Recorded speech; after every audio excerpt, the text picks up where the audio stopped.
Voltamos?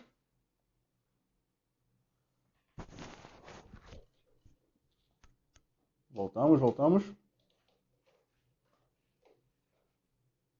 Acho que voltamos. O pessoal está entrando. Ok, voltamos. Vou convidar...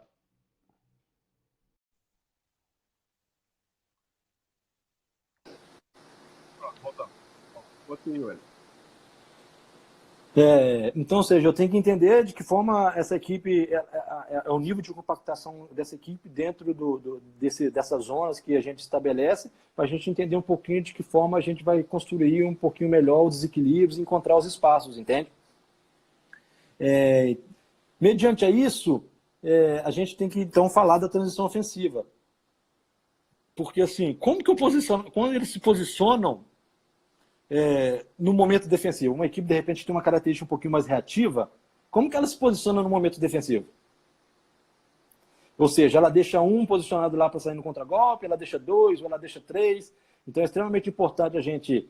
Aí é ao contrário do que eu falei, né? A gente está atacando e está posicionado e equilibrado para que na hora que a gente perca essa bola, a gente consiga recuperar essa bola mais rápido possível, mais posicionado no campo do adversário e aí conseguir forçar o adversário um pouco mais. Tá? Geralmente é o seguinte... Sim? Dar uma pincelada rapidamente na organização defensiva, que é outra dúvida que muita gente tem, que pergunta aqui no Instagram, que é interessante falar que uma equipe ela pode ter comportamentos diferentes em alturas de blocos diferentes, né? Ou seja, ela pode subir pressão mais encaixada individualmente, porém, quando ela baixa para marcar em bloco médio-baixo, ela baixa zonal. E sim. Das pessoas que me seguem aqui no Instagram, às vezes me perguntam, mas aquela equipe, tu não falou que aquela equipe marcava individual?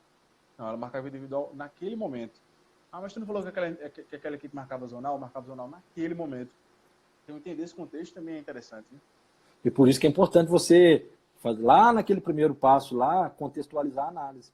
Exato. Então, ou seja, porque os jogos, eles apresentam suas características e é importante a gente estar ciente disso, porque você tem que estar preparado para todas as situações.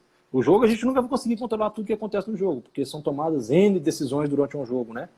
Mas se a gente puder controlar e trazer mais próximo daquilo que a gente domina, a gente aumenta a probabilidade de êxito. Tá? E aí, só para fechar, na transição ofensiva, se essa equipe faz uma transição ofensiva direta, ou se essa transição ofensiva é mais pautada para uma ligação, né? Agora, a partir do momento que você está equilibrado ali, isso se torna um pouquinho menos importante, porque você já está posicionado ali para defender e etc. E aí, então, para não estender muito também, Rafael, aí a gente entra na questão da bola parada, né, que é um momento particular do jogo. Então, na bola parada ofensiva, eu tenho que estar atento ao seguinte, não adianta eu fazer um material de bola parada ofensiva de equipes que atacam, em jogos de equipe que atacaram com defesas que defendem diferente da minha equipe. Minha equipe, ela defende, por exemplo, ela defende de forma zonal. E aí eu vou fazer uma análise de uma equipe, de um jogo que a equipe que estava defendendo defendia de forma individual. Então, ou seja, eu não estou sendo nem um pouco fidedigno. Então, ou seja, é muito importante entender de que forma essas equipes defendem. Qual que é a relação numérica? Quantos jogadores essa equipe ela coloca na área no momento da bola parada ofensiva? Quem ela deixa posicionada ali para defender? A batida geralmente aberta ou fechada? Essa bola tem batida curta? Se tem batida curta, como é que é? Tem alguma jogada ensaiada? É importante a gente estar... Quando eles jogaram com equipe que marca individual, esse tipo de jogada ensaiada saía, mas quando jogaram com equipes de marcação zonal ou mista, esse tipo de jogada ensaiado aconteceu com frequência. Então, assim, você tem que estar bastante antenado. E aí, falando da defensiva, é o seguinte, como eles atacaram com equipes que defendem igual a mim. Então, assim, e outra coisa também, eu acho que ficou um pouco confuso, né? Quando eu vou falar da parte defensiva, eu tenho que entender se essa marcação é feita de forma zona, mista ou individual também. Qual que é a relação numérica? Esses itens eles se repetem, tanto na ofensiva quanto na defensiva. A batida é aberta ou a batida é fechada, certo?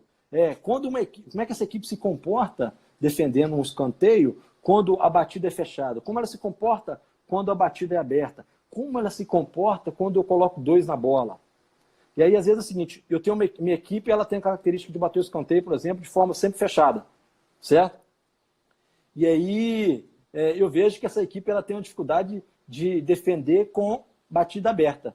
O que eu pego e faço? Eu vou lá e coloco, então, 2 batedores lá, posicionados, por mais que eu saiba que eu não vou bater de uma batida aberta, mas eu tenho um batedor posicionado para aberto e tenho um batedor posicionado para fechada. Eu gero, então, uma dúvida de organização dentro do adversário. Então, se ele não se organiza rápido, tem uma dúvida ali, eu posso aproveitar desse momento, mantenho a minha batida fechada e vou tirar proveito disso. Então, assim, é extremamente importante a gente identificar, e aí, defensivamente, também é importante identificar quais são os movimentos que essa equipe encontrou dificuldade no momento de defender uma bola parada.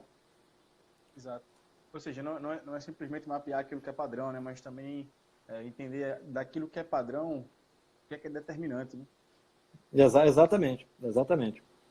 Eu posso verificar que aquela equipe teve um determinado posicionamento, ou determinado comportamento na bola parada, e aquele comportamento é o comportamento padrão, mas ela só gera perigo quando ela varia para essa situação aqui. Exatamente.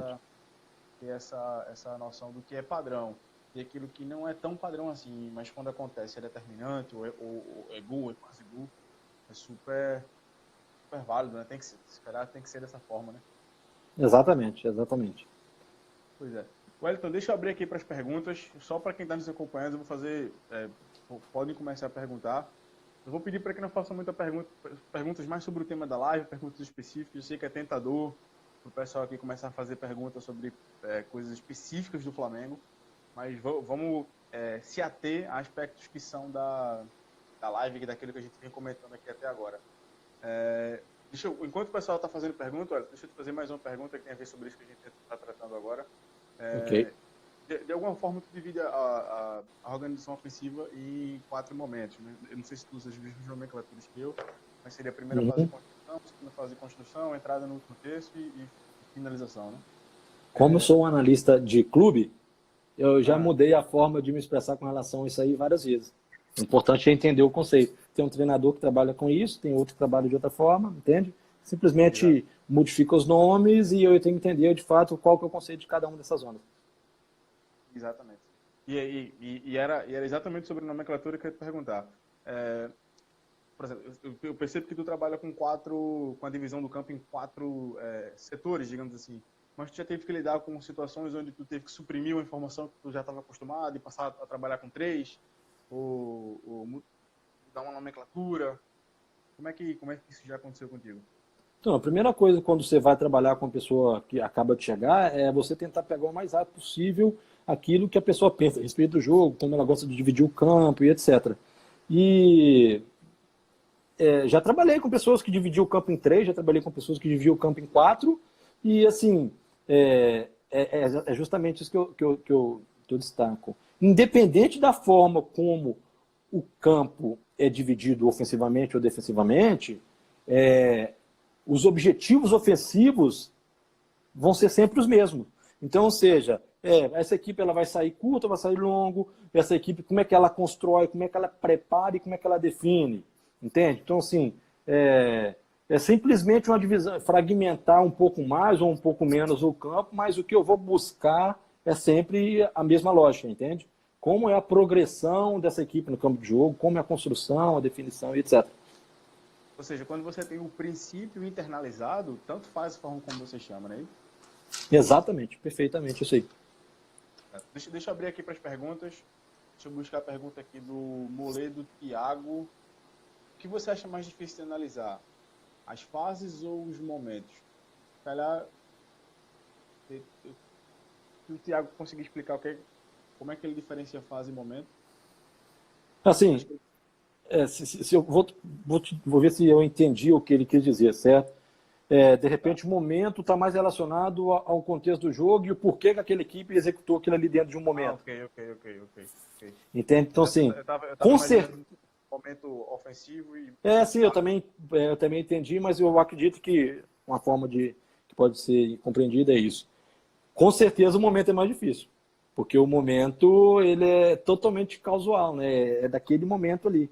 Então, assim, pode ser que se você está fazendo um jogo, por exemplo, através da plataforma, você não foi lá, não estava lá em loco, você teve um pouquinho de dificuldade para entender o contexto daquela situação. Por isso a importância da observação em loco de alguns dos analistas. Fazer a pergunta aqui do Pedro Lamarco 88. Ele faz a pergunta de qual jogador, mas eu vou modificar um pouquinho a pergunta para fazer mais sentido. Ele pergunta qual jogador que tem a melhor leitura do jogo, que chega a ajudar o treinador durante a partida.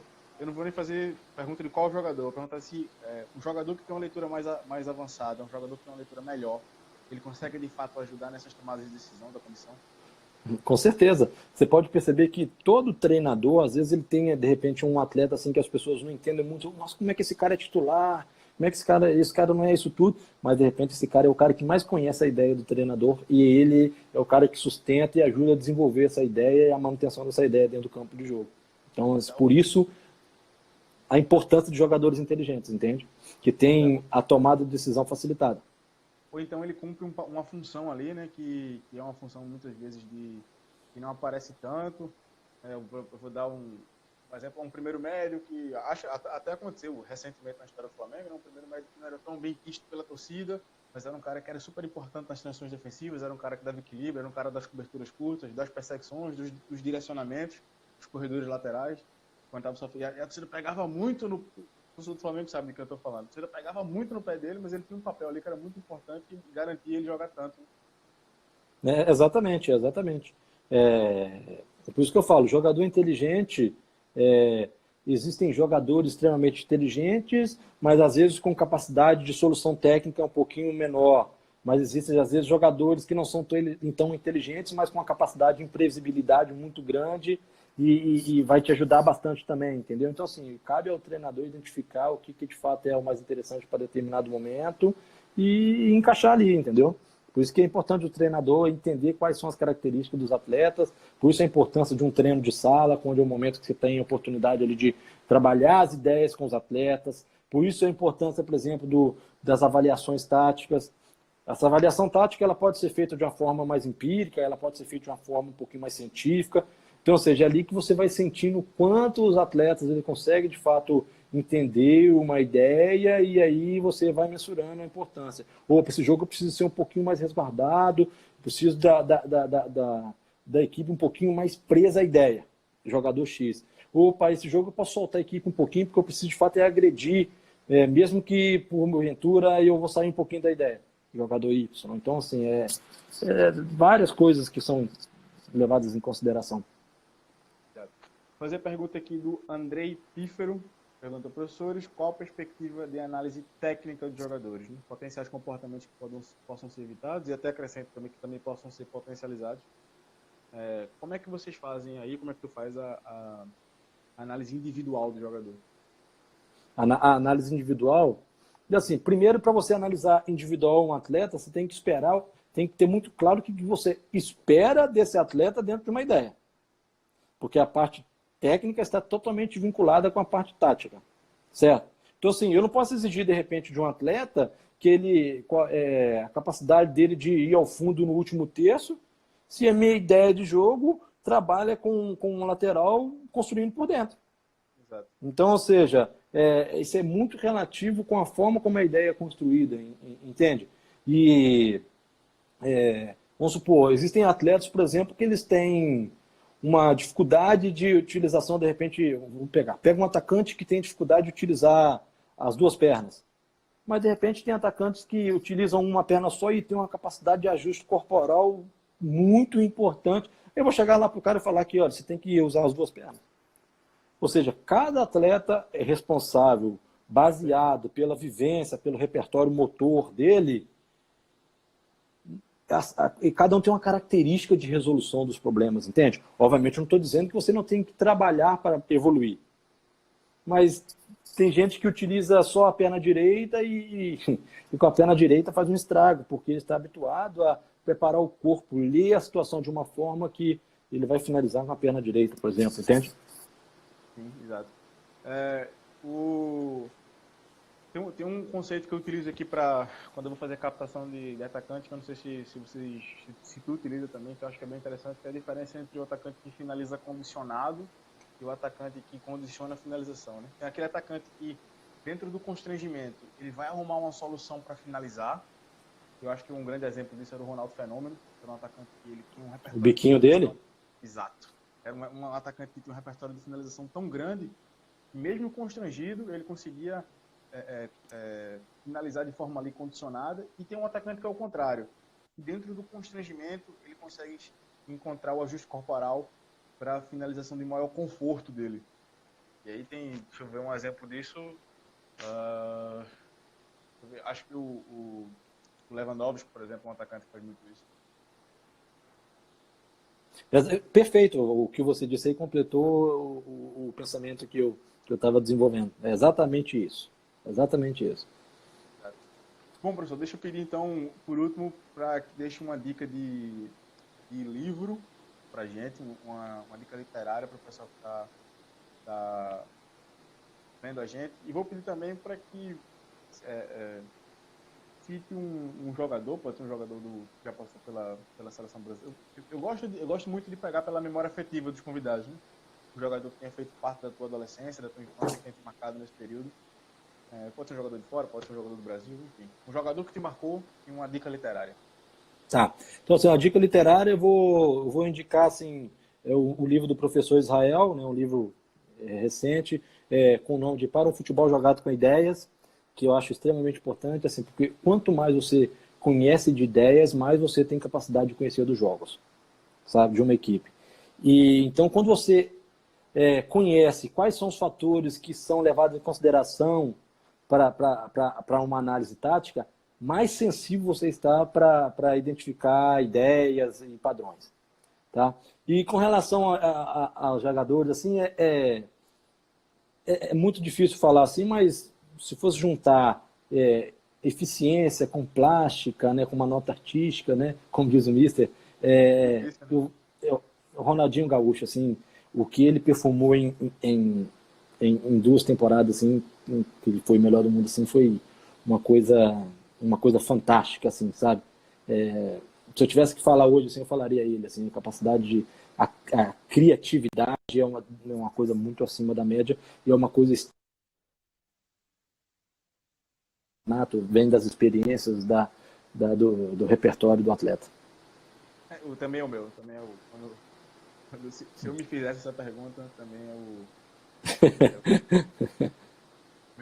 Ótimo. Meu jogador predileto, assim, é um jogador que marca a minha infância, é um jogador que faz também querer tentar jogar futebol na altura. Tem um papel do lado emocional muito forte na minha trajetória. Bom, isso aí, em determinados momentos, você não fez chover. Exato. E acho que se calhar que se tivesse uma longevidade maior no futebol, tinha feito mais história ainda do que fez, né? A história dele é gigante, enorme. Com certeza. E pena dele estar passando pela situação que está passando, a gente sabe que ele vai sair dessa e vai dar a volta por cima. Com certeza, digno de respeito. Exatamente. Wellington, queria agradecer demais pela participação. Não à toa, né? Se o conteúdo não fosse bom, a gente não passava o tempo, a gente passou, isso é ótimo. Agradecer a tua disponibilidade de tempo, agradecer a aula que tu deu aqui, não tem como definir de outra forma. Muito obrigado por disponibilizar não só o teu tempo, mas o teu conhecimento, que é a maior valia que o ser humano pode ter. E, Concordo. Bom, fica aí o convite aberto, é uma honra conversar com você, fica aí o convite aberto para outras parcerias no futuro, outras lives, outras participações, vai ser sempre de muito valor. Sempre, eu que agradeço também a oportunidade, agradeço também as pessoas que disponibilizaram o tempo delas aí para poder ouvir o que a gente tem que falar. Acho que isso é a gente aproveitar esse espaço aí de confinamento, de quarentena, para que a gente possa fazer ficar um pouco mais confortável e nós profissionais também ter um ganho, né, profissional. Agradeço e parabenizo pela iniciativa. Você foi um cara que sempre assim que a gente vai se falando aí, está sempre disponível e a gente vai trocando ideias. Também me coloco inteira disposição assim, para futuros projetos aí, são coisas que engrandecem e só fazem enriquecer os profissionais da nossa função aí. Agradeço todo mundo, uma boa noite para vocês e vamos que logo tem mais. Muito muito obrigado. Boa noite a todo mundo que acompanha a gente até aqui e até a próxima. Lembrando que a live fica disponível por 24 horas, tanto a anterior como essa, para quem não chegou atrasado ou para quem só chegou agora. Beleza? Abraço, Wellington. Obrigadão por tudo. Abraço, pessoal. Até a próxima. Um abraço. Tchau, tchau.